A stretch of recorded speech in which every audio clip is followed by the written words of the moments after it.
how do you communicate your value or the value of the work that you do without it seeming like you're boasting or you're bragging?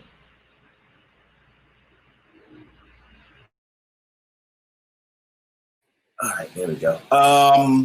So that certainly is a struggle, especially in an environment where a lot of people believe, a lot of people believe that, you have to speak up for yourself and you have to kind of, toot your own horn and so on and so forth.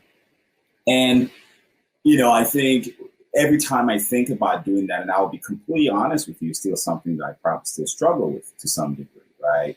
But ultimately, what it comes down to for me is communicate. If your communication is oriented towards, a self, then you certainly boast it, right? Now, does it mean you don't talk about the great things you've done, right? Does it mean you don't address, what you know with your colleagues and, help them address issues and so on and so forth, right?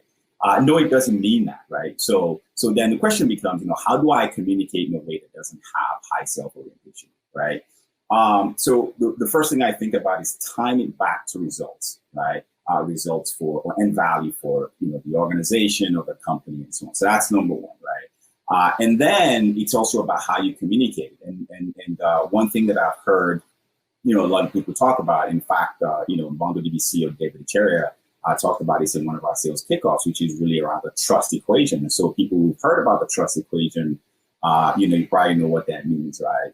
And the whole idea of trust, it's really around credibility, right? Am I credentialed to talk about this, whether formally or informally, right? Do I really know my stuff, right? In a way that conveys knowledge and not, not boastfulness, right?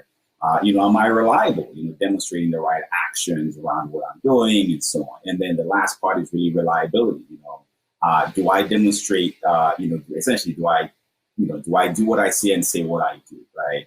And underlying all of that, right, as a denominator is self-orientation. And if you in math, right, if the denominator goes up, the result goes down, right? So essentially what happens, I lose trust. And as long as I take all those four factors, right, and I apply them in the right capacity, right, I'm actually able to communicate what I've done without seeming boastful, And, the other thing also that I always encourage folks, I think Stephanie mentioned this, is really to talk to mentors, right?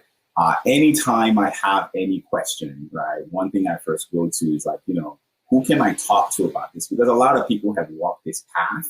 And if the purpose is growth and recognition and, and so on, right, how do I do this in the most impactful way possible? And I found that mentors have been super helpful in giving some guidance around that as well.